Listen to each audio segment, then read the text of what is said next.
नाज़रीन, ठारूशाह ऐं उनजे भरपासे जे इलाइक़नि में ग़रीब मिस्किन अवाम चोट चढ़ियल महांगाई सबबि ईद ख़ुशियूं मल्हाइण लाइ बि परेशान आहे। शाही बाज़ार ऐं रेशम गली में ख़रीदारी लाइ ईंदड़ माण्हू महांगाई अधूरी ख़रीदारी करण ते मजबूर आहिनि। तफ़सील ॾिसूं था फराज़ मलूक मस्तोई जी हिन रिपोर्ट में। जे त असां मौजूद आहियूं ठारूशाह जे रेशम गली में, जिते पंहिंजो रमज़ान महीने जे मुनासिबत सां हिते ईद ख़रीदारी करण लाइ जेके आयल आहिनि शहरी, अचो त उन्हनि शहरीनि ऐं तव्हांजे दुकानदारनि सां ॻाल्हि ॿोल कयूं त हू हिन ईद खे जेको आहे कीअं था ॾिसनि। हिन दफ़े ईद जेकी आहे वॾी महांगाई चोट आहे, जंहिं दुकानदार ॾे वञु सो चोटनि जी ॻाल्हि थो ॿुधाए पियो।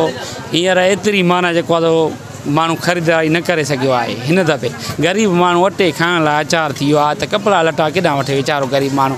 ईद सम्झो ग़रीब लाइ आहे ई न। महिरबानी करे असांजी अपील आहे हुकूमत त कुझु महांगाई घटि कई वञे त जीअं ग़रीबनि खे रिलीफ ॾिनो वञे। पहिरियों असांखे 150 रुपए या 200 रुपए जो आइटम हलंदो हुयो, उहो आइटम 400 जे लॻभॻि पियो आहे त ग्राहक ॾिसी ऐं वापसी हले थो वञे।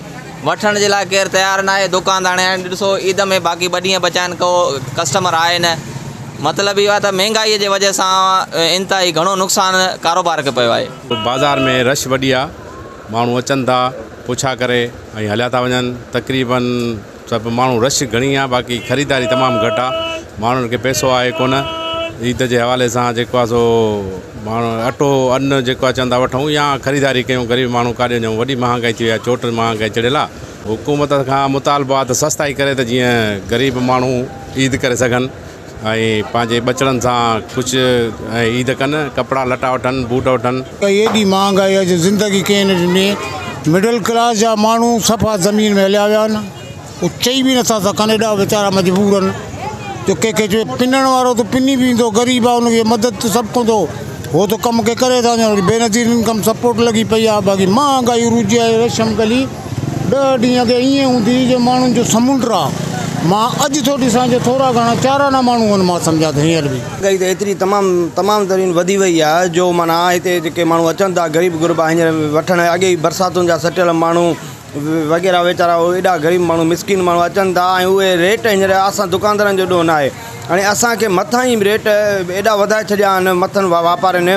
जेको असां शइ ख़रीद करे था अचूं त उहा शइ हींअर 300 में मिलंदी पहिरीं, हाणे उहा शइ असांखे 450 में थी मिले।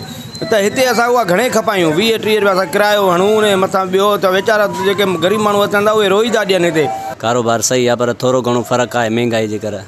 महांगाई घणी थी आहे, तमामु घणी थी वई आहे। हुकूमत खां छा मुतालबो आहे तव्हांजो? मुतालबो इहो आहे त सस्ताई करे हर शइ जा रेट किराए त जीअं ग़रीब गुरबो वठी सघे। जीअं तव्हांजे शहरीनि दुकानदारनि जी ॻाल्हि ॿुधी, हुननि चवणो हुयो त महांगाई सबबि हितां जा माण्हू जेके आहिनि उहे ईद ख़रीदारी न करे सघिया आहिनि। केतिरा ई माण्हू जेके आहिनि उहे मार्केटुनि में ईद ख़रीदारी लाइ अचनि त था, पर हितां जेको आहे रेट पुछी करे जेको आहे वापसि हलिया था वञनि। हितां जे माण्हुनि पारां हुकूमत खां मुतालबो कया त फौरी तौर ते जेको आहे तव्हांजे ग़रीब मिसकिन पौरियतनि खे जेका आहे रिलीफ ॾिनो वञे, जंहिं पंहिंजी ईद ख़ुशियूं जेके आहिनि उहे बहितर नमूने गुज़ारे सघनि। कैमरामैन यूसुफ इब्राहिम सुमो सां गॾु फराज़ मस्तोई, आवाज़ TV, ठारूशाह।